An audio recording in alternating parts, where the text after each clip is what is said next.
یہ قرآن وہ دنیا کے سمندر میں نکلی ہوئی چوٹی ہے، اور ہر انسان ایک کشتی ہے، یہ کشتیاں رواں دواں ہیں۔ جس نے اس چوٹی کو سامنے رکھ کے سفر شروع کیا، یہ اللہ تک بھی پہنچے گا، جنت تک بھی پہنچے گا، اور جس نے اس کو کھو دیا وہ گمراہ ہو کے رہ جائے گا۔ جنت میں ایک مجلس ہوگی جس میں صرف علماء جمع ہوں گے اور کوئی نہیں، اور اللہ ان پر قرآن کے علوم کھولے گا، اور وہ اس کا اتنا مزہ لیں گے کہ جنت کی ہر نعمت بھول جائیں گے اس کے معانی میں گم ہو کر۔ اور جب تک جنت قائم ہے یہ محفل لگتی رہے گی۔ علم کا منبع قرآن ہے، اور یہ اللہ کا کلام ہے، اس کی کوئی انتہا نہیں۔ صرف ایک الف کی تفسیر اللہ کھول دے تو سمندر خشک ہو جائیں گے، تفسیر ختم نہیں ہوگی۔ میں مولانا طارق جمیل دکھنڈی سے درخواست دیتی ہے، انہوں نے مینوں رہن واسطے گھر بنا کے دیتا ہے۔ میں بچی کا یہ بنانے کے لیے شادی کا انتظام نہیں کر سکتا۔ مولانا طارق جمیل فاؤنڈیشن کے آس لیب میں سٹی سکین کی سہولت میسر ہو گئی ہے۔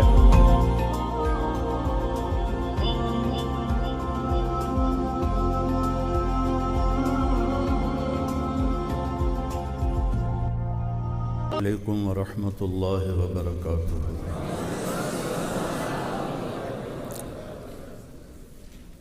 بسم اللہ الرحمن الرحیم، والصلاة والسلام علی رسولہ الکریم وعلی آلہ واصحابہ اجمعین، اما بعد،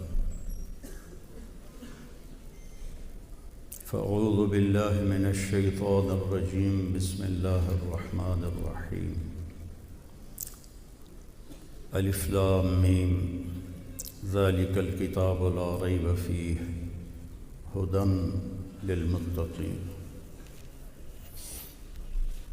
وقال النبی صلی اللہ علیہ وسلم انکم فی زمان ہدنہ وان السیر بکم لسریع، افلا ترون الی اللیل والنہار یبلیان کل جدید ویقربان کل بعید ویاتیان بکل موعود۔ فقال مقداد رضی اللہ عنہ ما الہدنۃ یا رسول اللہ؟ قال دار بلاء وانقطاع۔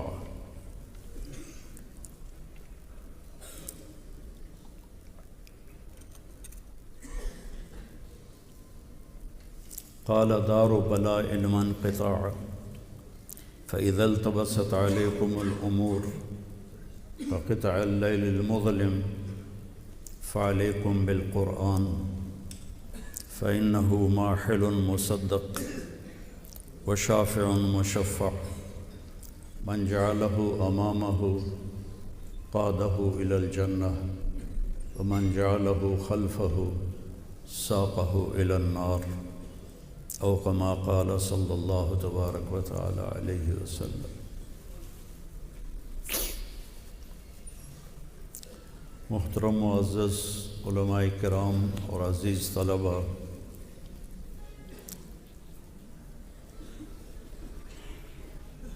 انسان دنیا میں جاہل پیدا ہوتا ہے۔ واللہ اخرجکم من بطون امہاتکم لا تعلمون شیئا، اللہ نے تمہیں ماں کے پیٹ سے نکالا، تم کچھ بھی نہیں جانتے تھے۔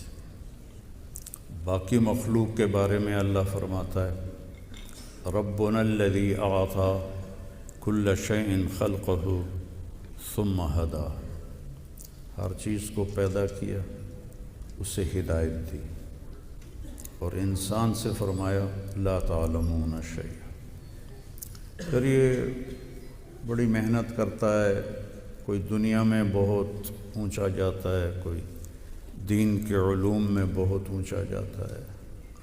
اس پر ایک آیت اللہ نے پھر بیان فرمائی ہے وما اوتیتم، اوتیتم میں ہماری محنت کی نفی اللہ کر رہا ہے۔ کہ میں نے تمہیں دیا ہے تم نے نہیں لیا، وما اوتیتم جو تمہیں ملا ہے، پھر من العلم تھوڑا سا علم، من تبعیض کے لیے ہے، جو تمہیں تھوڑا سا علم ملا ہے، پھر اس کے اوپر تاکید الا قلیلا، تھوڑے کا بھی تھوڑا ہے، تو اس پر کوئی آدمی کیا فخر کر سکتا ہے کہ میں عالم ہوں، علامہ ہوں۔ اور یہ علم اور یہ قرآن علم کا منبع ہے، اور یہ اللہ کا کلام ہے۔ اللہ نے تورات اپنی زبان سے ادا نہیں فرمائی، زبور اپنی زبان سے نہیں، انجیل اپنی زبان سے نہیں، قرآن کی اللہ نے خود تلاوت فرمائی۔ تو یہ اللہ کا کلام ہے۔ جو ایک فتنہ اٹھا تھا مخلوق، قرآن مخلوق ہے، تو کتنے علماء قتل ہوئے۔ مامون، پتہ نہیں آپ لوگ منطق کیوں پڑھاتے ہو؟ مامون منطق کو لانے والا ہے، مامون، اور حافظ الحدیث تھا اور حافظ القرآن تھا، اور منطق پڑھ کے گمراہ ہو گیا۔ آپ کہتے ہو منطق پڑھ کے دین سمجھ میں آتا ہے؟ گندے پانی سے وضو ہو سکتا ہے؟ یہ تو گندگی ہے ساری۔ اس کو تو یونان والے بھی بھلا چکے ہیں، آپ چھوڑنے کے لیے تیار ہی نہیں ہیں۔ مامون کو گمراہ کر دیا بشر مریسی نے،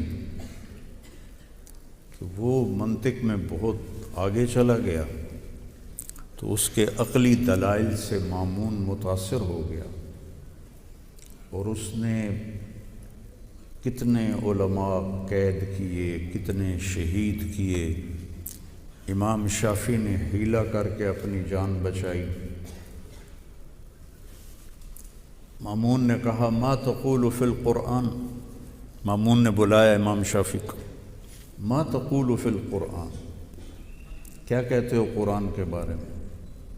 تو انہوں نے زبردست توریہ کیا، تعنینی، اس کا ایک مطلب ہے مجھ سے پوچھ رہے ہو، دوسرا مطلب ہے میرے بارے میں پوچھ رہے ہو، تعنینی۔ انہوں نے کہا نعم، قال مخلوق، مخلوق، نہ آگے نہ پیچھے، بس ایک لفظ بولا مخلوق۔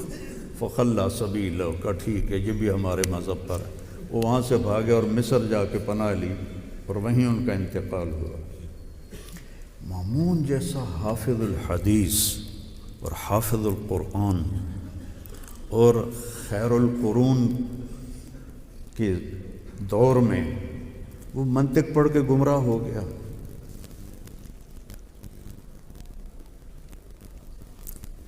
پھر جب وہ مرنے لگا تو اس نے اپنے بھائی کو وصیت کی، واتبع ہدی اخیک فی القرآن، معتصم کو۔ معتصم نے پھر امام احمد بن حنبل کو کوڑے لگوائے۔ تو اس وقت احمد بن ابی داود تھا مفتی۔ بیچ میں ایک واقعہ یاد آ گیا، زبیدہ ہارون کی بیوی کو وفات کے بعد کسی نے خواب میں دیکھا، تو اس نے پوچھا آپ کے ساتھ کیا ہوا؟ کہ اللہ نے میری بخشش کر دی۔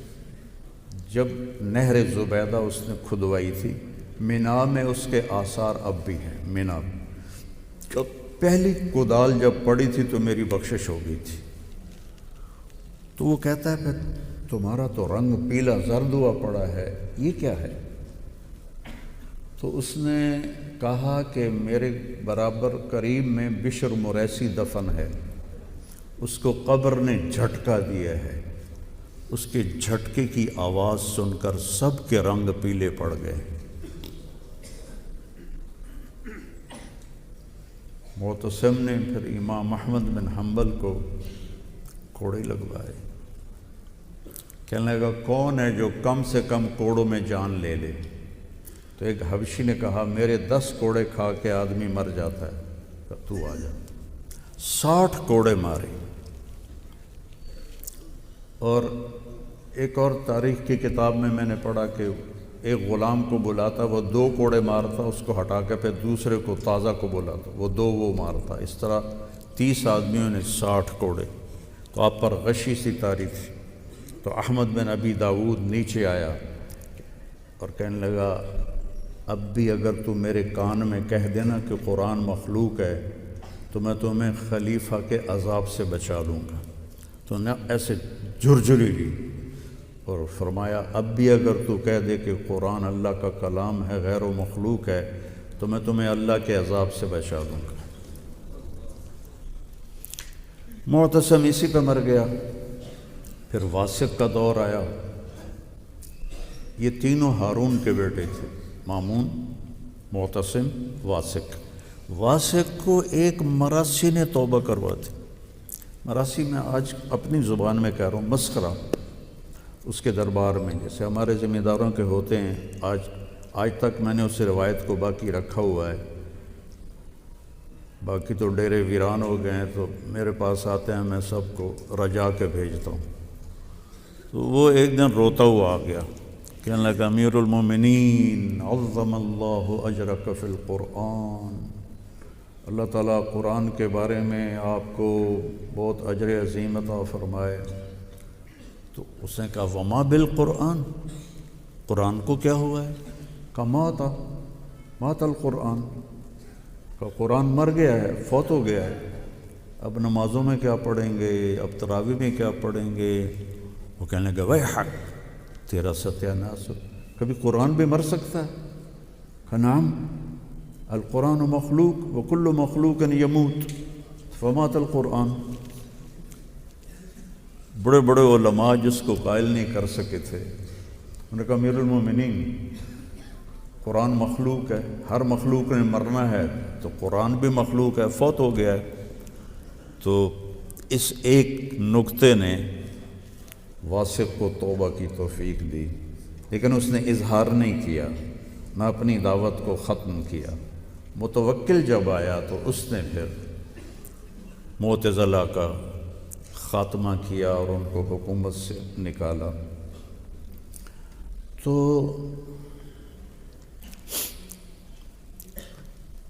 علم کا منبع قرآن ہے اور یہ اللہ کا کلام ہے، اس کی کوئی انتہا نہیں. صرف ایک الف کی تفسیر اللہ کھول دے تو سمندر خشک ہو جائیں گے، تفسیر ختم نہیں ہوگی، چونکہ یہ کلام اللہ ہے. اور جیسے اللہ اپنی ہر صفت میں لامحدود ہے، لا یحویہ مکان ولا یشتمل علیہ غمان، هو الاول فلیس قبلہ شیء، هو الآخر فلیس بعدہ شیء، هو الظاہر فلیس فوقہ شیء، هو الباطن فلیس دونہ شیء، قبل كل شيء بعد كل شيء فوق كل شيء دون كل شيء وليس كمثله شيء. تو یہ تو اللہ کا کلام ہے، اس کی کوئی انتہا نہیں ہے. امام راضی نے 30 جلدیں لکھ دیں، کوئی 30 کروڑ جلدیں لکھ دے تو بھی اس کے مطالب معانی ختم نہیں ہو سکتے. یہ تو جیسے آپ نے وہاں بورڈ لگایا ہوا نا، جامعہ امدادیہ، پچھلی دفعہ میں ملنے آیا تھا تو میں آگے ہی نکل گیا، کوئی بورڈ ہی نہیں تھا. تو میں نے کہا آج تو انہوں نے ضرور لگایا ہوگا چونکہ ان کا اپنا اجتماع ہے. تو واقعی بہت بڑا بورڈ لگا ہوا تھا. وہ بورڈ جامعہ امدادیہ نہیں ہے، وہ امدادیہ کا راستہ بتا رہا ہے. قرآن کے الفاظ یہ پتہ بتا رہے ہیں کہاں جانا ہے. وہاں پہنچیں گے تو ہم نے قرآن کو پا لیا. اگر ہم وہاں نہیں پہنچے تو ہم نے کچھ بھی نہیں پایا. کمثل الحمار یحمل اسفارا. تو اس کے علوم کی کوئی انتہا نہیں. ایک حدیث بھی یاد آئی، ابن القیم نے حادی الارواح الی بلاد الافراح میں نقل کی ہے کہ جنت میں ایک مجلس ہوگی جس میں صرف علماء جمع ہوں گے اور کوئی نہیں. اور اللہ ان پر قرآن کے علوم کھولے گا اور وہ اس کا اتنا مزہ لیں گے کہ جنت کی ہر نعمت بھول جائیں گے اس کے معانی میں گم ہو کر۔ اور جب تک جنت قائم ہے یہ محفل لگتی رہے گی، اور جنت ہمیشہ کے لیے قائم ہے، محفل بھی ہمیشہ لگے گی، جس سے اللہ کا علم کبھی ختم نہیں ہو سکتا، قرآن کے علوم اور معانی کبھی ختم نہیں ہو سکتے۔ تو بچوں، ہم قرآن کو وہ اہمیت نہیں دیتے اپنے نظام تعلیم میں جو اس کا حق بنتا ہے۔ یہ ضربہ یضربو کی عربی سے سمجھ میں نہیں آئے گا کہ ضربہ ضربہ۔ مجھ سے یہیں فیصل آباد کا تاجر تھا، کہنے لگا مولانا یہ مدرسوں کے طالب علم یہ غصے والے ہوتے ہیں، انہیں جلدی غصہ آ جاتا ہے بنسبت کالج کے لڑکوں۔ میں نے کہا پیارے ان کا بھی قصور نہیں ہے، ان کا پہلا سبق ہے ضرب ضربا ضربو ضربت ضربتا ضربنا ضربتا ضربتما ضربتم ضربتی ضربتما ضربتن ضربتو ضربنا، 14 دفعہ یہ دہراتے ہیں، ماری جا کٹی جا ماری جا کٹی جا۔ اور 2 سال یہی پڑھتے رہتے ہیں، ضرب زید ضرب زید ضرب زید عمرا، یعنی ان کو کوئی اچھا صیغہ آج تک نہیں ملا۔ قاری صاحب فرما رہے تھے کہ قرآن و حدیث تو ناقابل تبدیل ہیں، لیکن باقی چیزوں میں تو تبدیلی کی جا سکتی ہے کہ ضرب کی بجائے کوئی اور لے آؤ۔ چلو اکلا ہی لے، مولویوں نو کھاونا بڑا چنگا لگتا ہے، اکلا اکلا اکلو اکلت کر دو، ضرب ضربا ضربو ضربت۔ علامہ منفلوطی گزرے ہیں، مصر کے بہت بڑے حسینی سید تھے اور بہت بڑے عربی دان تھے۔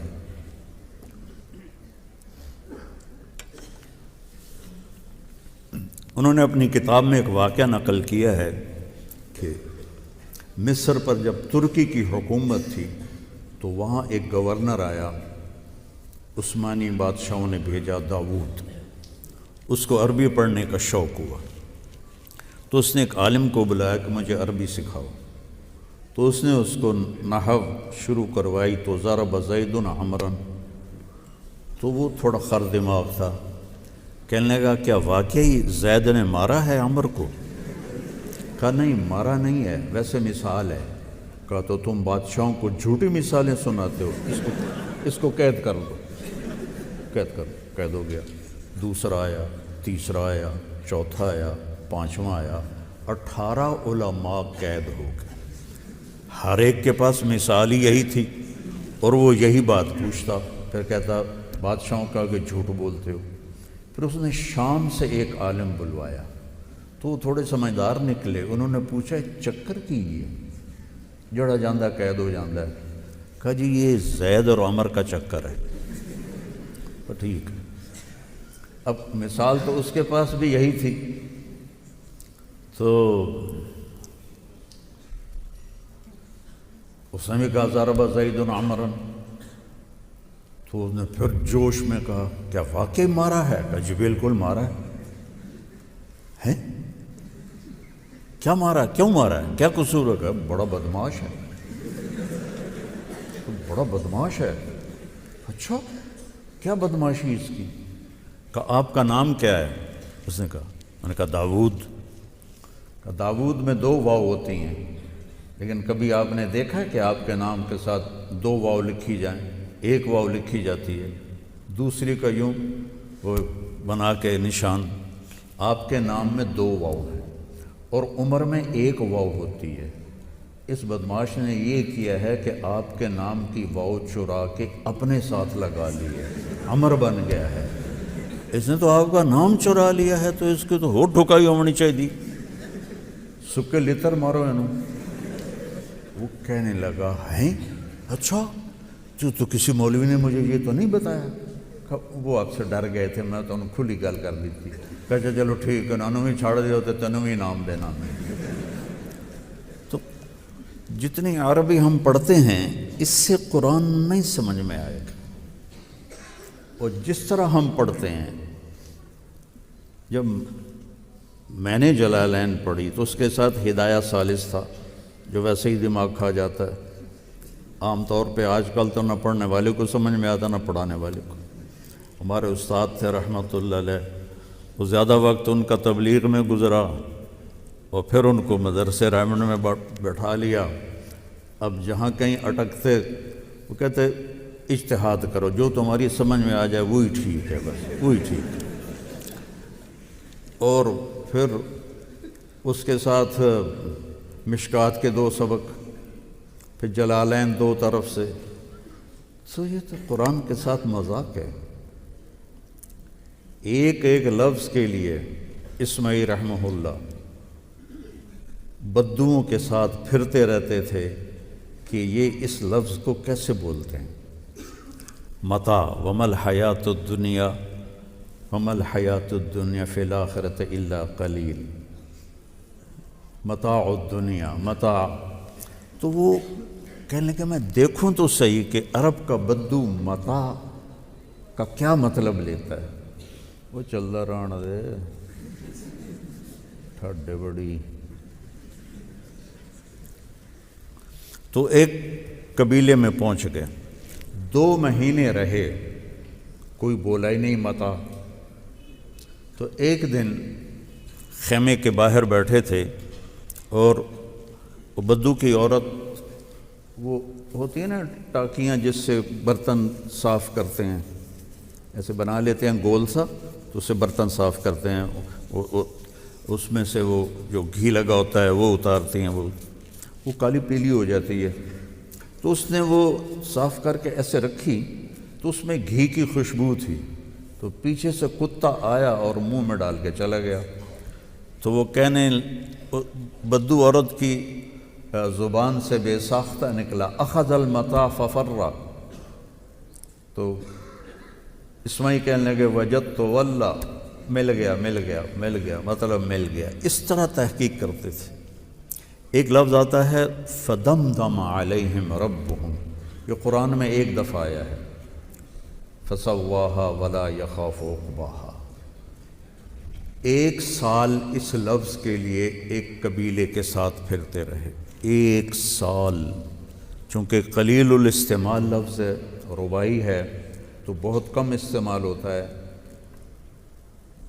1 سال، تم 1 سال میں ساری جلالین پڑھ لیں۔ میں نے بھی ایسا ہی کیا ہوا ہے، میں کوئی 30 مار خاں کوئی نہیں ہوں، میں نے بھی جلالین ایسے ہی پڑھی ہے۔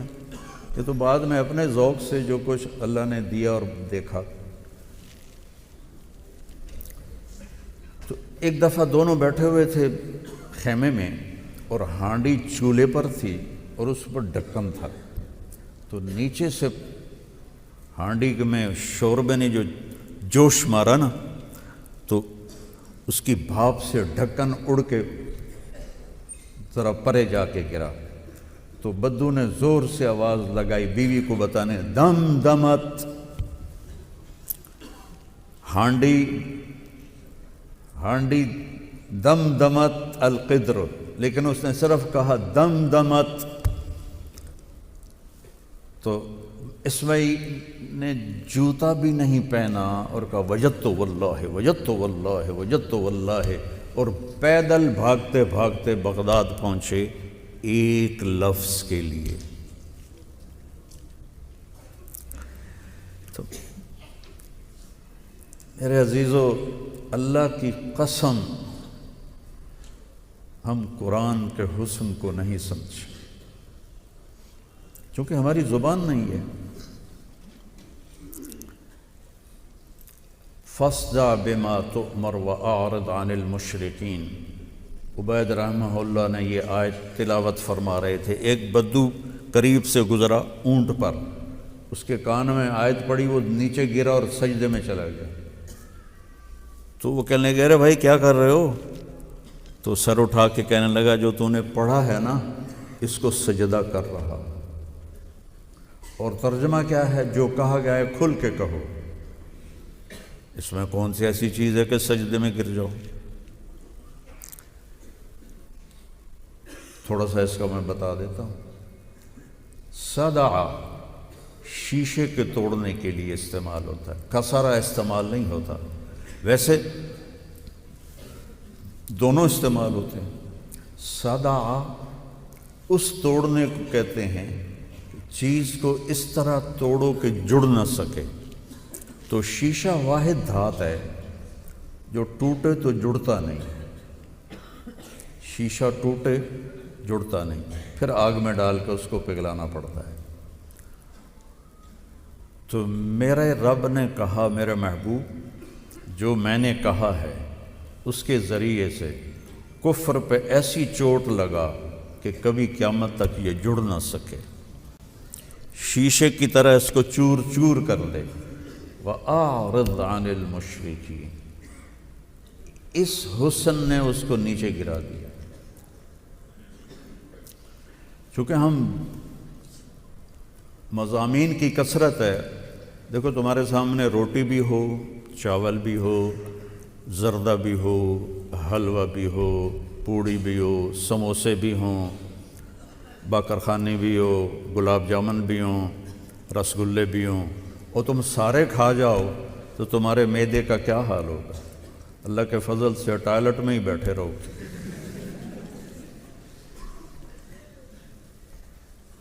میں جب اسکول پڑھتا تھا بہت شرارتی تھا، تو میں نے وہ کھانے کی جو دیگ تھی نا اس میں جمال گوٹا ڈال دیا۔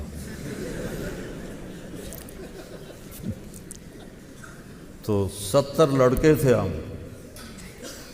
اور جو پھر ان سب کی دوڑیں لگیں اور پوری طرف موسیقی چل رہی تھی، پڑ پڑ پڑ پڑ پڑ پڑ پڑ پڑ پڑ پڑ، اور ساتھ مجھے گالیاں پڑ رہی تھی، او دی اینج پتہ نہیں کہیں ساڑھے نال ایک کیتا ہے۔ تو ایک چیز معدے کو کھلاؤ گے تو وہ آرام سے ہضم کرے گا۔ اب تم منطق جیسی بدبودار چیز بھی پیٹ میں ڈالو، اب تو شکر ہے فلسفہ نکال دیا، ورنہ تو پہلے اودی بھی ماں آئی، اور پھر اس کے ساتھ تم صرف بھی ڈالو، نحو بھی ڈالو، فقہ بھی ڈالو، اور اس کے ساتھ پھر تم اصول فقہ بھی، اصول حدیث بھی، اصول تفسیر بھی، تو قرآن کے لیے تو جگہ ہی نہیں بچتی، تو سمجھو گے کیا؟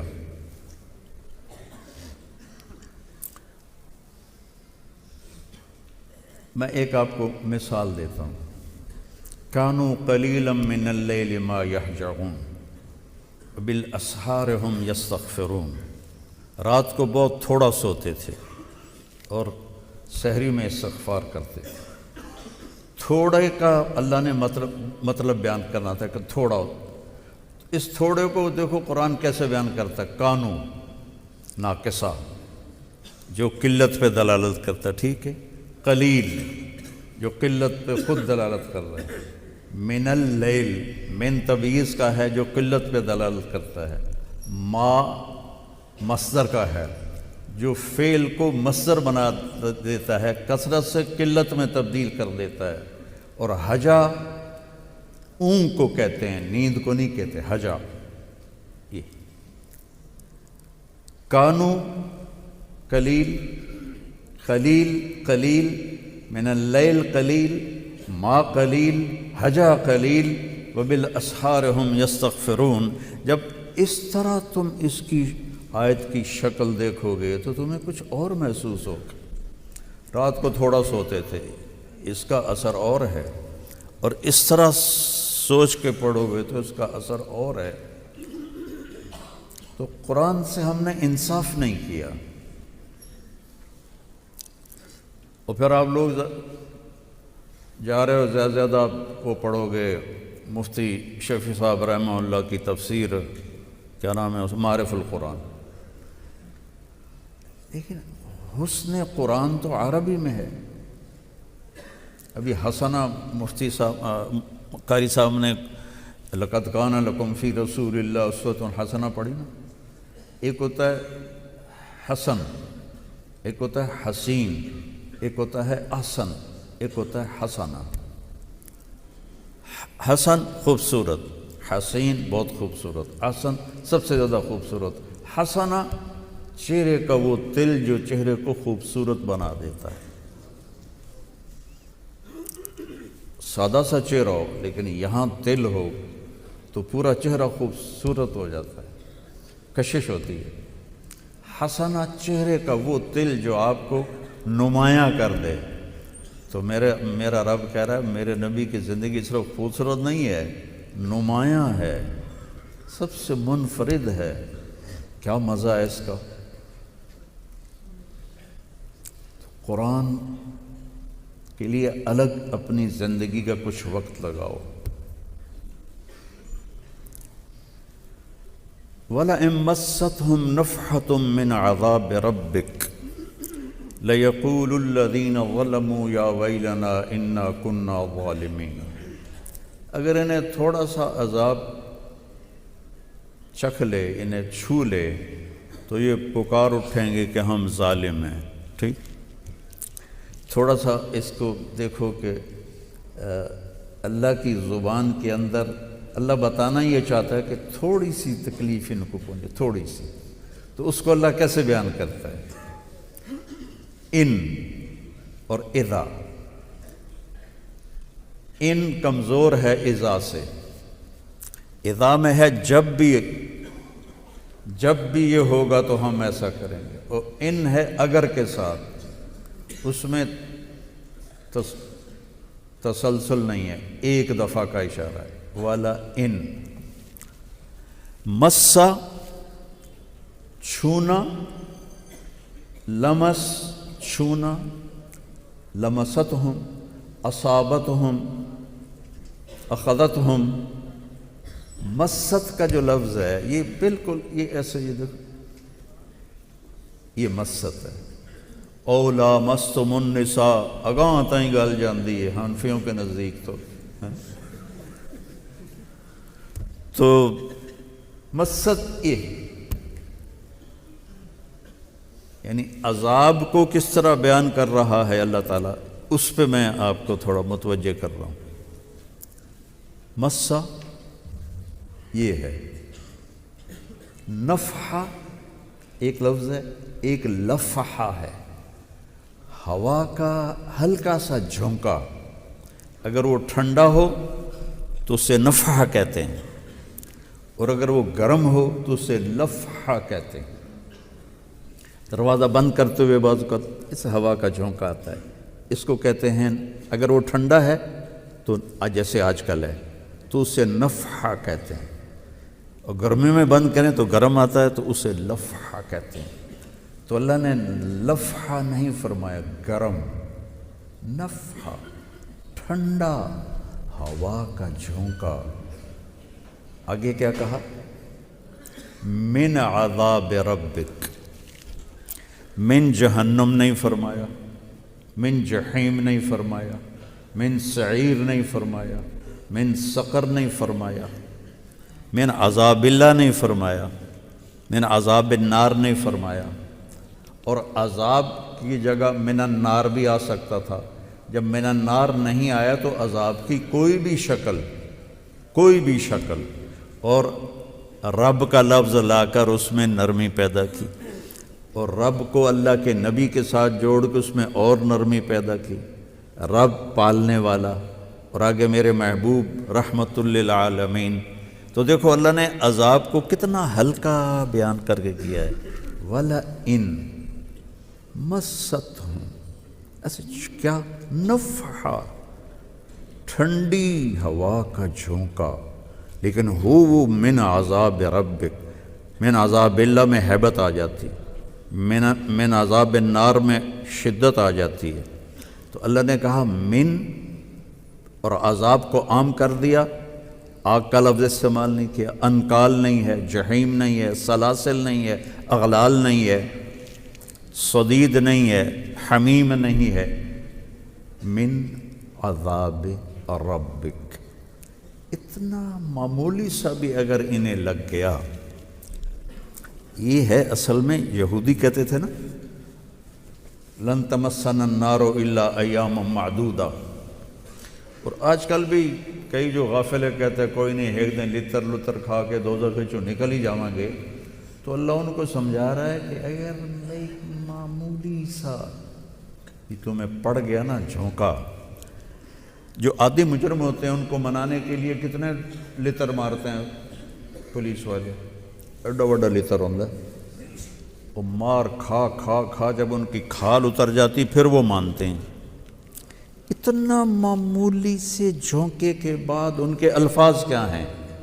لا یقولن الذین ظلموا، لام نون تاکید کا، کہ وہ پکار اٹھیں گے یا ویلنا، تباہی اور بربادی کے آخری درجے کو ویل کہتے ہیں، یا ویلنا من بعثنا من مرقدنا، تباہی اور بربادی کے لیے ویل آخری لفظ ہے۔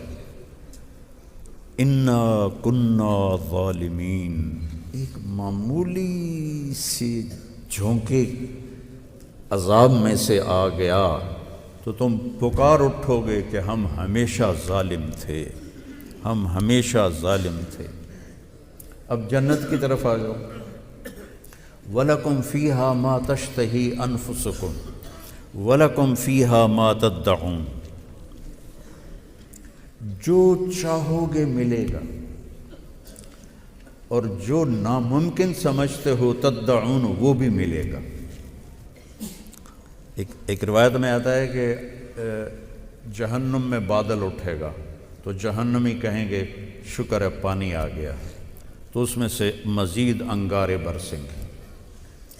اور جنت میں ایک بادل اٹھے گا، وہ آتے ہی مشک و عنبر کی بارش کرے گا، پھر پوچھے گا تمنوا علیہ، اہل جنت تمنا کرو، جو تمنا کرو گے میں برسا دوں گا۔ تو احمد بن ابی الحواری تبع تابعین میں سے ہیں، وہ فرمایا کرتے تھے جب مینوں لب گیا نا موقع تو میں تو آکھنا سونیاں سونیاں حوراں میرے اوتے بارش کر دے۔ ما تشتہی اب یہ ہے ما تدعون میں کہ بادل سے حوریں برس سکتی ہیں۔ ما تشتہی انفسکم، روٹی کھاونی ہے، پانی پیونا ہے، کپڑے بدلنے ہیں، کھانا کھانا ہے، یہ ساری چیزیں۔ ما تشتہی انفسکم انتہا ہے جو چاہو گے، ما تدعون ناممکن کی تمنا کرو گے وہ بھی ہوگا۔ جنت میں جو انہار، قرآن میں جو انہار ہے ہم اس کا ترجمہ نہر کر دیتے ہیں، نہر دریا کو کہتے ہیں عربی میں، دریا ہیں کتنے بڑے ہیں کہ جنت کے کسی دریا میں دودھ کے، شہد کے، شراب کے، پانی کے، یہ ساتوں زمینوں کو اٹھا کے ایسے ڈالو تو یوں لگے گا جیسے یہ فیصل آباد کی نہر میں کوئی کنکر ڈال دیا جائے تو نظر نہیں آتا۔ یہ 24,000 کلومیٹر کی زمین کسی بھی دریا میں ڈال دو تو ایک کنکر کی طرح غائب ہو جائے گی، اور اس میں بڑے بڑے بحری جہاز ہیں، بڑے، میں نے تو وہ جو آج کل کے ماڈرن جہاز ہیں وہ تو پورا ملک و شہر ہوتا ہے، میں نے ان میں سفر کیے ہوئے ہیں سمندری، وہ لگتا ہی نہیں کہ ہم کسی جہاز میں ہیں۔ تو جب وہ اس میں جائیں گے تو وہاں ان کے لیے الگ حوریں اس میں بیٹھی ہوں گی، اور مچھلیاں گھیر لیں گی چاروں طرف سے ان کے بحری جہاز کو، اور یوں سر اٹھا کے کہیں گی آپ مجھے کھائیں گے، دوسری کہے گی آپ مجھے کھائیں گے۔ میں بنگلہ دیش میں بہت دفعہ گیا ہوں تو میں ان سے کہتا تھا اس حدیث کا سب سے زیادہ مزہ بنگالیوں کو آئے گا جو کھاتے ہی مچھلی ہیں، تو وہ کہے گا ہاں کھاتا ہوں، تو وہ چھلانگ لگا کے اوپر آ جائے گی، اس کے لیے پانی اور خشکی برابر ہے، پھر کہے گی آپ مجھے کباب کھانا پسند کریں گے، کہا تو وہ ایسے کرے گی، مونڈا ہلائے گی تو اس میں سے کبابوں کے ڈشیں نکلنا شروع ہو جائیں، پھر کہے گی سالن کھائیں گے، کہا ہاں، پھر وہ دوسرے مونڈے کو ایسے کرے گی تو اس میں سے سالن کی ڈشیں نکلنی شروع ہو جائیں۔ ما تشتہی انفسکم ما تدعون، انتہا کی بات ہے نا، بولو انتہا کی بات ہے، لیکن آگے لفظ کیا ہے؟ نزلاً، من غفور الرحیم۔ اس کا آپ ترجمہ پڑھو گے تو لکھا ہوا ہے مہمانی ہے تیرے اللہ کی طرف سے۔ اس سے تھوڑا ہی مزہ آتا ہے، یہ ترجمہ ہے بھی نہیں، نزل ہے نزول سے، نزل عندنا ضیف، ہمارے پاس مہمان نازل ہوا، اور آتے ہی اس کو جو پیش کیا جاتا ہے وہ ضیافت نہیں ہوتی، وہ معمولی چیز ہوتی ہے، جیسے میرے کو پانی رکھ دیتا نہیں،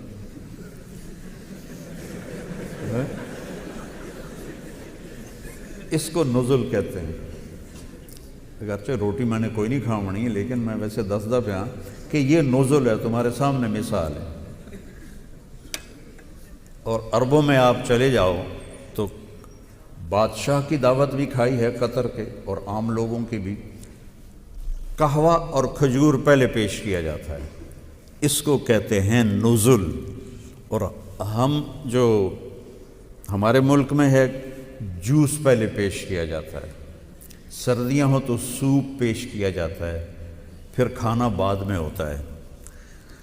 تو وہ معمولی سی چیز جو مہمان کے آتے ہی اسے دی جاتی ہے اسے کہتے ہیں نزل، ضیافت ابھی باقی ہے۔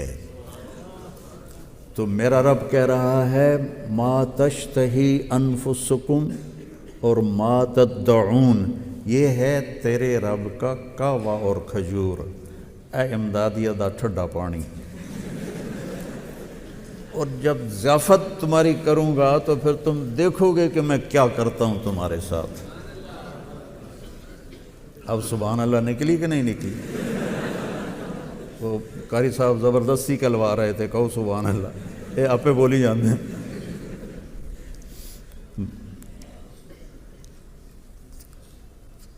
بچوں قرآن سے جی لگاؤ، اس کو سیکھو،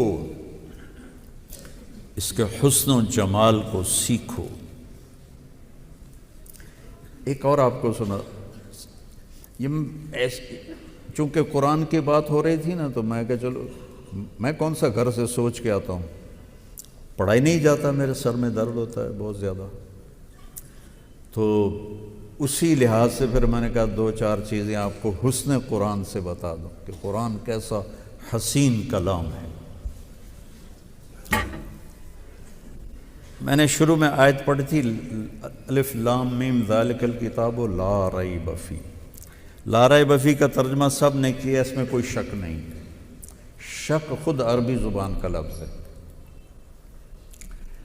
تردد کے 3 لفظ ہیں، دماغ میں تردد ہو، پتہ نہیں اے ہے کہ اے ہے، ایک شک یہ سب سے طاقتور ہے، ایک مریا یہ اس سے کمزور ہے، ایک ریب یہ سب سے کمزور ہے۔ شک کسے کہتے ہیں کہ جو میرے ساتھ پہلی دفعہ پیش آیا کہ امدادیہ پتہ نہیں کدھر ہے، ادھر ہے کہ ادھر ہے، ادھر ہے کہ ادھر ہے، میں اگاں ٹر گیا ستیانے والے پاسے، اس کو شک کہتے ہیں، پتہ ہی نہیں چلا۔ تو مریا کیا ہے کہ میں گلیاں دیکھتا جا رہا ہوں، میں کہتا ہوں شاید یہ ہے میرے خیال میں، تو میرا ایک رجحان بن جاتا ہے، لیکن پکا نہیں ہوتا ہے، وہ ٹھیک بھی ہو سکتا ہے غلط بھی ہو سکتا ہے، اس کو کہتے ہیں مریا۔ فلا تک فی مریۃ من لقاء ربہم۔ ریب کیا ہے؟ تو میں چونکہ پچھلی دفعہ کھبے سجے ہو گیا تھا تو میں ڈرائیور نو آکھ رہا میں ویندا رمی آپ کتھوں مڑنا ہے، تو یہ خلجان ابھی دماغ میں تھا کہ میری نظر پڑی بڑے اشتہار پر، ایک لمحے کے 1000ویں حصے میں جو کھٹکا پیدا ہوتا ہے اور پھر وہ دور ہو جاتا ہے کہ وہ امدادیہ، اس کو کہتے ہیں ریب۔ تو میرا رب کہہ رہا ہے تم میری کتاب میں شک ڈھونڈتے ہو، مریا ڈھونڈتے ہو، اس میں تو ریب بھی کوئی نہیں ہے، ایک لمحے کی کھٹک بھی اس میں موجود نہیں۔ ہدا کسے کہتے ہیں؟ یہ عربوں پہ قرآن اترا ہے، عربوں پہ، ہم پر نہیں اترا، عربوں پہ اترا ہے، اور اس زمانے کے عرب ان میں کوئی عجمی شامل نہیں تھے، اب تو پٹھانوں نے جا کے عربی تباہ کر دی، عربوں کی بھی۔ جب وہ بولتے ہیں تو حیرانی ہوتی ہے۔ بڑی پرانی بات ہے، میں مولانا سعید خان صاحب رحمہ اللہ کے پاس تھا تو ایک عرب آیا، تو میرا لباس پاکستانی تھا، تو میں نے اس سے گفتگو شروع کی۔ وہ تھوڑی دیر کے بعد کہنے لگا آج آپ سے بات کرنے کا مزہ آ گیا، پہلی دفعہ کسی کو فصیح عربی بولتے میں نے سنا ہے، ورنہ تو ہمارے عربوں نے عربی کا ہی بیڑا غرق کر کے رکھ دیا۔ سوی کدا خود کدا سوی دعا،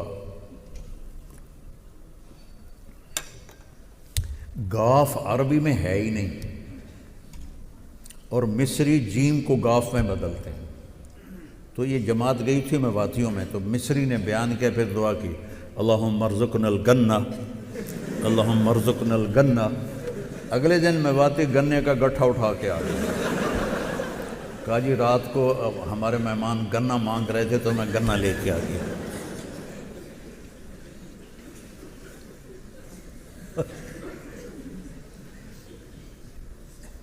حسن قرآن تک تب پہنچو گے جب عربیت کے اندر کچھ مہارت پیدا کرو گے۔ ہدا، ہدا کیسے کہتے ہیں؟ سمندر میں نکلی ہوئی پہاڑ کی چوٹی کو ہدا کہتے ہیں۔ سمندر میں نے سفر کیے ہوئے ہیں تقریباً سارے بڑے سمندروں میں، تو کہیں کہیں ایسے چوٹی باہر نکلی ہوتی ہے۔ عرب پانی سے ڈرتے تھے، اس لیے پانی کے غزوے کا اجر دگنا ہے زمین کے غزوہ سے۔ پانی سے ڈرتے تھے، بہت کم جہاز رانی کرتے تھے، تو انہوں نے، ان کے پاس نہ کوئی کمپاس تھا اور نہ کوئی اور ایسی چیز تھی جس سے وہ راستے پہچانتے، تو انہوں نے چوٹیوں کو نشانی بنایا ہوا تھا۔ یہ چوٹی اس سے ادھر ہو جائیں تو جدے پہنچ جائیں گے، اس سے ادھر ہو جائیں تو یمبو پہنچ جائیں گے، اس سے ادھر ہو جائیں تو عقبہ پہنچ جائیں گے، ادھر ہو جائیں تو فلاں جگہ پہنچ جائیں گے۔ وہ چوٹیاں جو تھیں وہ ان کو راستے کا پتہ بتاتی تھیں۔ وہ چوٹی جو آپ کو آخرت کا پتہ بتائے اور اللہ کا پتہ بتائے اور جنت کا پتہ بتائے، وہ ہے ہدن للمتقین۔ یہ قرآن وہ دنیا کے سمندر میں نکلی ہوئی چوٹی ہے، اور ہر انسان ایک کشتی ہے، یہ کشتیاں رواں دواں ہیں۔ جس نے اس چوٹی کو سامنے رکھ کے سفر شروع کیا، یہ اللہ تک بھی پہنچے گا، جنت تک بھی پہنچے گا، اور جس نے اس کو کھو دیا وہ گمراہ ہو کے رہ جائے گا۔ تو ایک اور آیت سنا کے پھر میں بس کرتا ہوں۔ هل علمتم ما فعلتم بيوسف وأخيه إذ أنتم جاهلون قالوا أئنك لأنت يوسف قال أنا يوسف وهذا أخي قد من الله علينا إنه من يتق ويصبر فإن الله لا يضيع أجر المحسنين۔ جب اخوت یوسف آئے تھے تو انہوں نے کتنے ظلم ڈھائے تھے، آپ نے پڑھے ہوں گے۔ یوسف علیہ السلام نے کس خوبصورت انداز میں اپنے بھائیوں کے جرم کو ہلکا کیا، یہ تم تھوڑا سن لو مجھ سے۔ حل علمتم، حل وہاں بولا جاتا ہے جہاں مجھے یہ پتہ ہو کہ مولانا زاہد صاحب سے جو میں بات کرنے لگا ہوں یہ نہیں جانتے، تو میں نے کہتا ہوں مولوی زاہد صاحب آپ کو پتہ چلا، آپ کو خبر ہوئی، یہ ہمارا محاورہ ہے نا، اب تو انہوں پتہ لگ گیا جی ہو گیا جی۔ تو حل میں کہہ رہے ہیں آپ کو میرے خیال میں پتہ کوئی نہیں ہے۔ اللہ اکبر، حل علمتم، آپ کو میرے خیال میں پتہ کوئی نہیں ہے۔ ما فعلتم، فعلا عربی زبان کا سب سے کمزور لفظ ہے، اس سے کمزور اور کوئی لفظ نہیں ہے تعبیر میں۔ فعلا غیر ارادی حرکت کے لیے بولا جاتا ہے، جیسے میں یہ کر رہا ہوں، یہ غیر ارادی حرکت ہے، اور بیان کر رہا ہوں یہ ارادی عمل ہے، اس کے لیے عاملہ ہے۔ وہ کہہ رہے ہیں فعلتم غیر ارادی طور پر، بیوسف و اخیہ اذ انتم جاہلون، آپ کو اصل میں اس وقت پتہ نہیں تھا. حل فعلتم جاہلون، ہونا کیا چاہیے تھا؟ قد علمتم، تو انہوں سارا پتہ ہے. ما ظلمتم، جو تم لوگوں نے ظلم کیا. بیوسف و اخیہ اذ انتم عامدون، تم نے جان بوجھ کے جو ظلم کیا یوسف اور اس کے بھائی پر. اور وہ کیا کہہ رہے ہیں؟ هل علمتم، سبحان اللہ، ما فعلتم، سب سے چھوٹی تعبیر. یہ میرا ہاتھ ایسے گیا ہے نا، اس کو فعل کہتے ہیں، اور اپنے ارادے سے جو کیا جائے اسے عمل کہتے ہیں. تو کہہ رہے ہیں تم نے خود نہیں کیا تھا، تم سے ہو گیا. باپ کو دھوکہ دے رہے ہیں، خود کر رہے ہیں. کنویں میں پھینک رہے ہیں، خود کر رہے ہیں. آپ نے منڈیر کو پکڑا تو ایک نے تلوار کا قبضہ مارا جس سے ہاتھ چھوٹ گئے.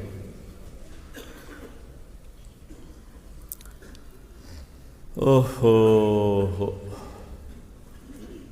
ایک لطیفہ یاد آ گیا.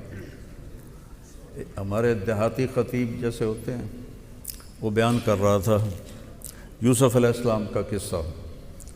جدو یوسف علیہ السلام نے دے بھائیاں نے کھوئے سٹیا تے آواز آئی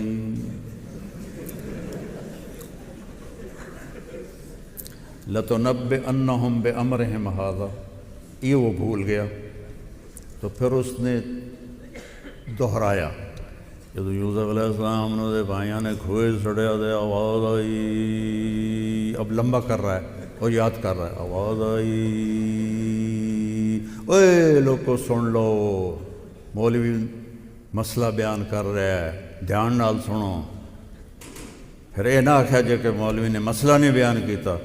جب یوسف علیہ السلام نے دے بھائیاں نے کھوئے سڑیا دے آواز آئی،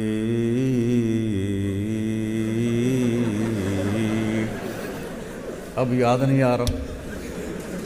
ان کا چوتھی دفعہ کچھ تو بولنا پڑے گا. کہنے لگا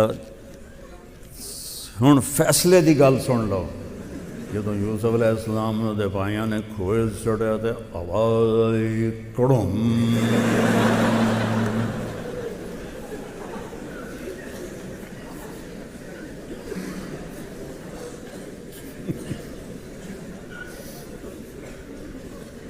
ہمارا تو قرآن بیان کرنے والے ایسے.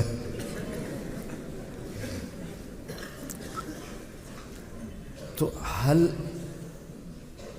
علمتم کی جگہ ہوتا قد علمتم، ما فعلتم کی جگہ ہوتا ما ظلمتم، اذ انتم جاہلون کی جگہ ہوتا اذ انتم عامدون. اب آگے یوسف علیہ السلام نقاب رکھتے تھے.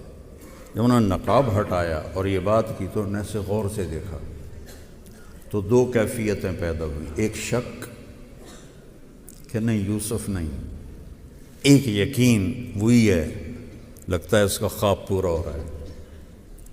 شک اور یقین. ایک خوف پیدا ہوا کہ اب ہماری خیر نہیں.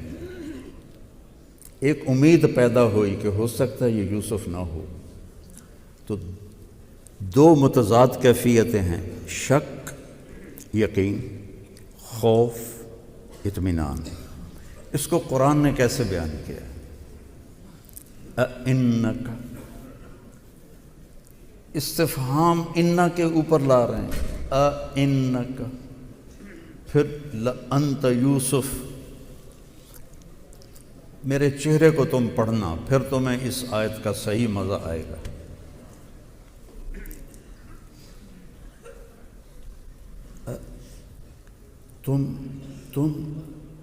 تم کہیں یوسف تو نہیں ہو، یوسف تو نہیں ہو. میرے چہرہ کا تاثر دیکھا ہے؟ یہ ہے اِنَّکَ لَأَنْتَ یوسف.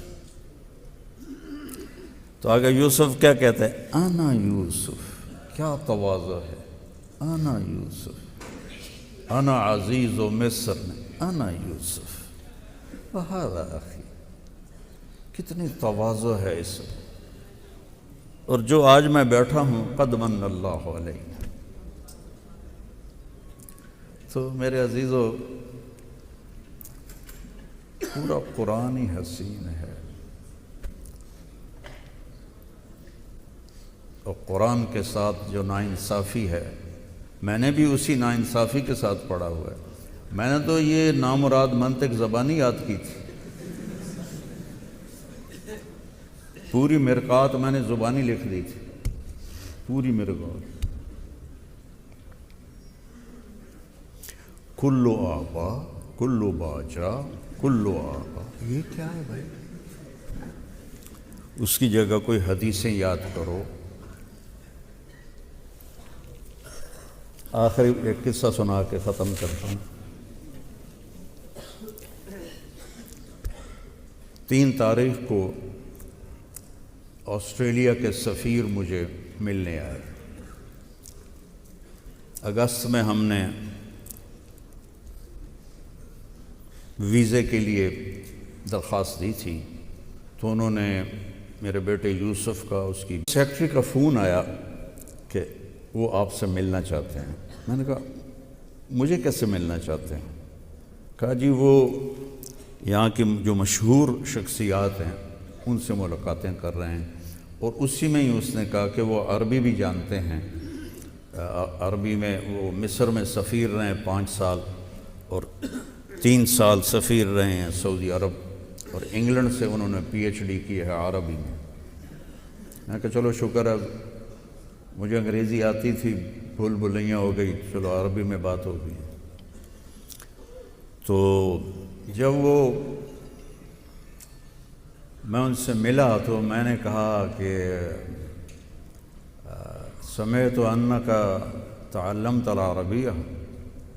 کہنے لگا نعم قفا نبک من ذکر حبیب و منزل. اس سے آگے اسے نہیں آتا تھا تو وہیں رک گیا. میں نے کہا ہاں قفا نبک من ذکر حبیب و منزل بسقط اللواء بین الدخول فحوملی فتغلها فالمقرات لم يعف رسمها لما نسجتها من جنوب وشمالي ترى بعر الأرآم في عرصاتها وقيعانها كأنه حب فلفل كأني غداة البين يوم تحمل لدى سمرات الحي ناقف حنظلي وقوفا بها صحبي علي مطيهم يقولون لا تهلك أصن وتجملي وإن شفائي عبرة مهراقة فهل عند رسم دارس من معولي ففاضت دموع العين مني صبابة على النحر حتى بل الدمع محملي.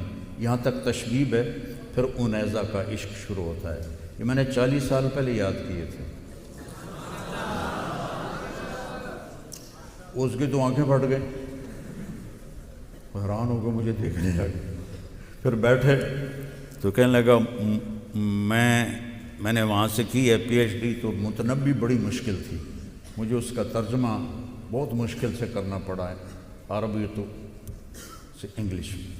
میں نے کہا ہاں یا لائمی لا معن الذی یضناہ طول سقامہ وشقائہ عزل العواذل حول قلب الطائہ وهوى الأحبة منه في سودائه القلب أعلم يا عذول بدائه وأحق منك بجفنه وبمائه فمن أحب لأعصينك في الهوى قسما به وبحسنه وبهائه وقي الأمير هوى العيون فإنه ما لا يزول ببأسه وسقائه يستأثر البطل الكمي بنظرة ويحول بين فؤاده وعزائه.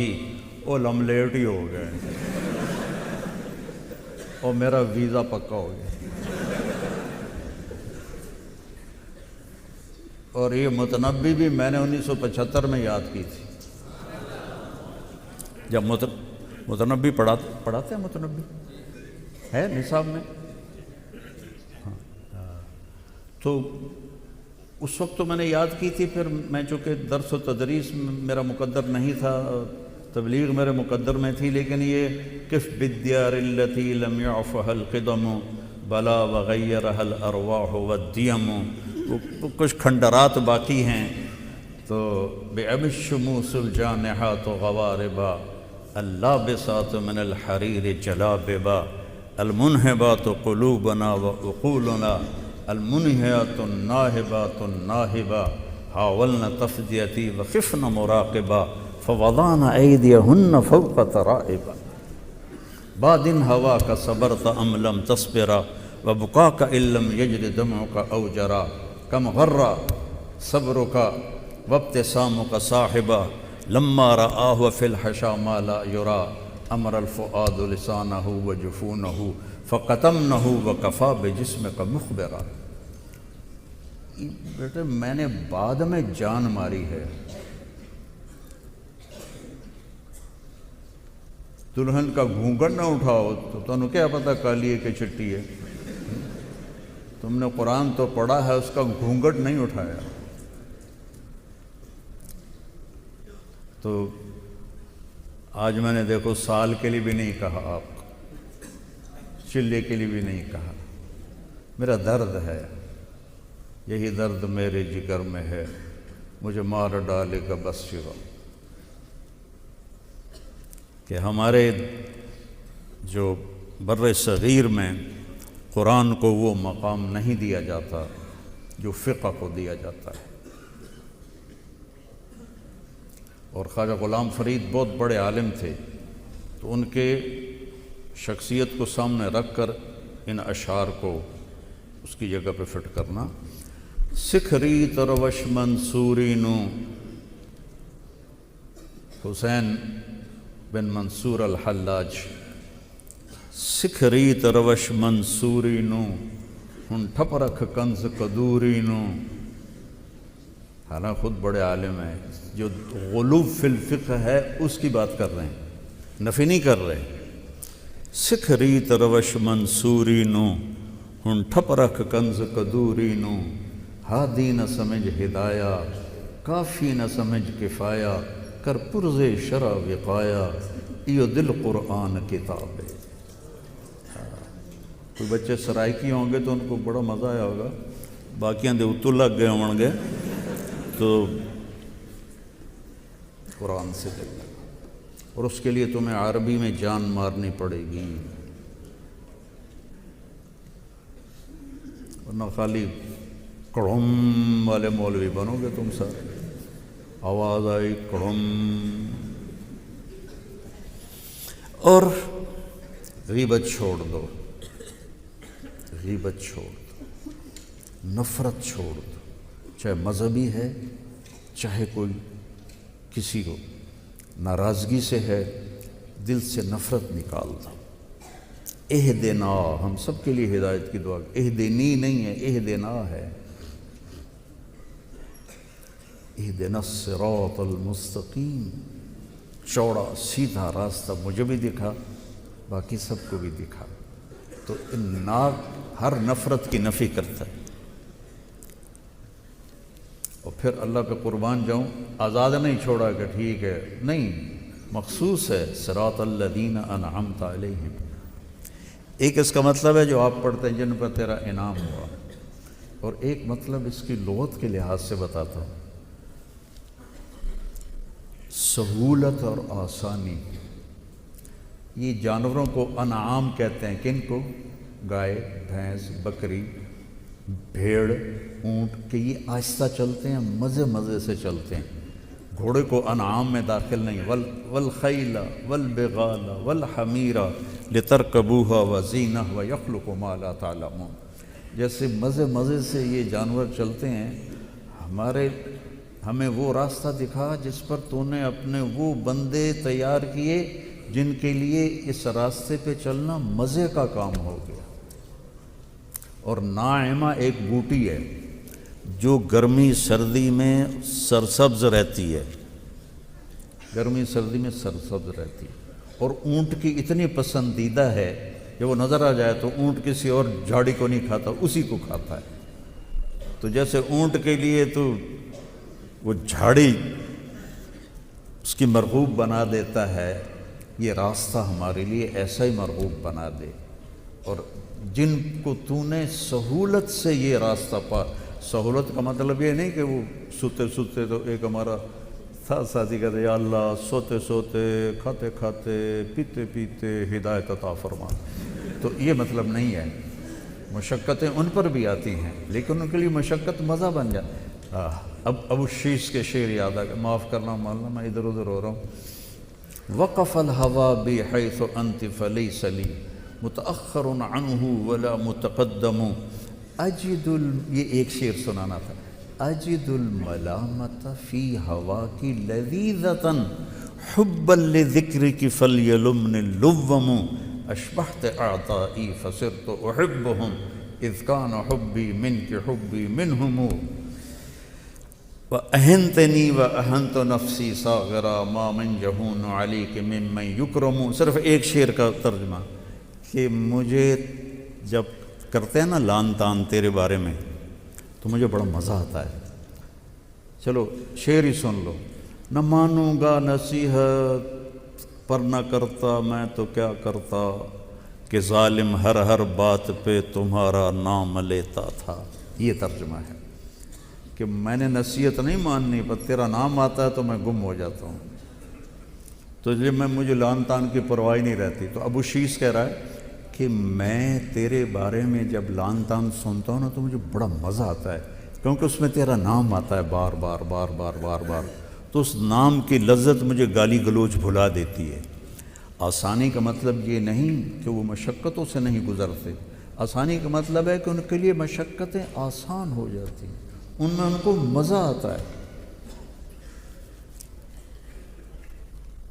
تو بچوں قرآن سیکھو. جب آپ فارغ ہو جاؤ قرآن ڈھونڈو. تخصص فی الفقہ ہو رہا ہے ہر جگہ ہر جگہ ہر جگہ ہو رہا ہے. تو قرآن کو بھی یہ بڑے بڑے علماء بیٹھے ہیں یہ کروا سکتا. میں تو خالی ہوں ڈھول وجاون والا ڈھول چی گلاں گپاڑے نال لوکاں نوں رات. اقبال بڑا اپدیش کہے من باتوں میں موہ لیتا ہے گفتار کا غازی بن تو گیا کردار کا غازی بن نہ سکا. تو میں تو خالی باتیں باتیں رہ گئیں. لیکن بیٹا بہت اہم چیز میں نے آپ کو بتائی ہے، بہت اہم چیز بتائی. امانت تب پہنچاؤ گے جب تمہیں کچھ آتا بھی ہوگا، جب تمہیں پتہ بھی ہوگا. تو اس کے لیے عربی ادب، عربی یہ جو تھے نا سید قطب جن کو جمال ناصر نے پھانسی دے دی تھی، یہ دہریہ قسم کے ادیب عربی تھے. تو کسی نے ان سے کہا تو اتنا بڑا عربی دان ہے، قرآن دے. قرآن سب سے بڑا عربی کا خزانہ ہے.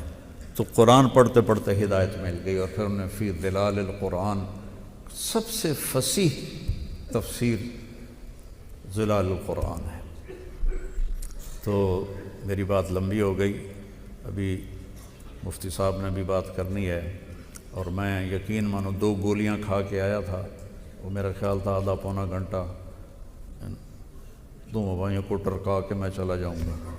لیکن آپ کو دیکھ کے پھر میرا جی چاہا کہ میں اپنے دل کا درد آپ کے ساتھ سانجھا کروں کہ ہم قرآن سے جڑیں، قرآن سے جڑیں.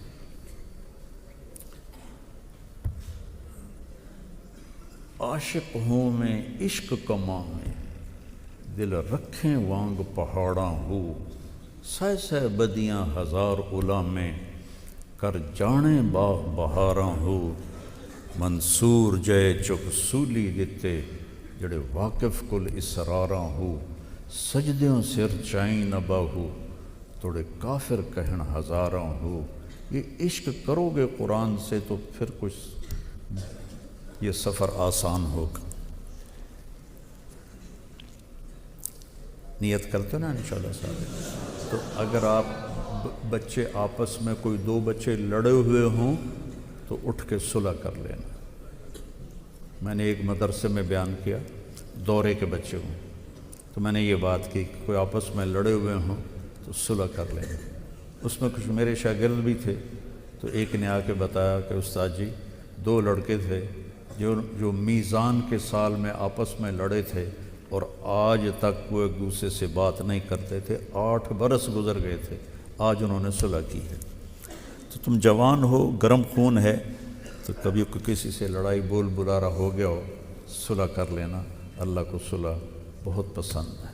اللہ آپ کی زندگی کو قبول فرمائے اور ان سارے اساتذہ کو انتہائی جزائے خیر عطا فرمائے جو اس طرح جان توڑ محنت کر رہے ہیں, آپ کو پڑھا رہے ہیں.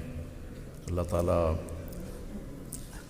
مولانا نذیر احمد صاحب رحمہ اللہ سے ایک استفادہ میں نے بھی کیا ہے. اذا جاءک المنافقون قالوا نشهد انک لرسول اللہ. تو میں نے بہت سو سے پوچھا کہ یہ انا کیوں ہے, یہاں تو انا ہونا چاہیے. فعل کے بعد ہے نا, نشہد انک رسول, یہ نشہد انک لرسول اللہ. کئی علماء سے پوچھا. ایک دن اتفاقاً حضرت شیخ رحمۃ اللہ علیہ نے 1980 میں یہاں کیا تھا اعتکاف, یہ دارالعلوم میں. تو جمعہ کا دن تھا اور مجھے مولانا کے ساتھ جگہ مل گئی اور ابھی خطبہ شروع ہونے میں دیر تھی. تو میں نے کہا چلو ان سے بھی پوچھ لیتا ہوں. میں نے کہا حضرت ایک مسئلہ اٹکا ہوا ہے کئی سال سے کہ یہ انا کیوں ہے. تو انہوں نے فرمایا یہ جو لام ہے نا رسول کے اوپر, یہ فعل کو عمل کرنے سے روک دیتا ہے. آپ نے کیا لفظ بتایا تھا؟ تعلیق. ہاں, وہ فعل کو معلق کر دیتا ہے. تو ان سے یہ ایک سبق میں نے سیکھا ہوا ہے. اور جو کسی کو حرف پڑھا دے تو حضرت یہ کہتے ہیں میں اس کا غلام ہوں. ٹھیک ہے. ہاں, ہمت ہو تو تبلیغ میں بھی وقت لگا دینا. چوری تو جاندہ, ہیرا پھیری تو نہیں جاندہ. میرے والد صاحب وفات پائی نا 88 میں, تو میں ڈیرے میں بیٹھا ہوا تھا. 1 مہینہ گزر گیا تھا. ایک اونٹ سوار ڈیرے میں داخل ہوا, بوڑھا ضعیف. کہتا اللہ بخش دا ڈیرا ای ہوئے. میں کہا جی ہاں. تو کون ہے؟ میں کہا جی میں دا پتر ہاں. تو اتر آیا, آ کے بیٹھا. آتا میں تیرے دادے دا نوکر ہاں, اللہ بخش نو میں جھولیے کھڑایا ہوا ہے. تو میں آیا پرچاون واسطے. میں کہا چاچا کدوں آیا؟ کہ میں لڈن کچھ 100 کلومیٹر اونٹ پہ چل کے آیا. 90 کے قریب اس کی عمر تھی. میں نے رات اس کو ٹھہرایا. صبح جب جانے لگا تو داڑھی اس کی شیو تھی. میں کہا چاچا ایک گل تو من میری. ایک پتر دس. میں کہا تیری ایڈی عمر ہو گئی ہے ہوں داڑھی تو رکھ لو. آندا میرا بچڑا ساری حیاتی کیتیاں چوریاں, ہوں توبہ تا کر لئیے پر ککڑ حالی بھی لکا لینا.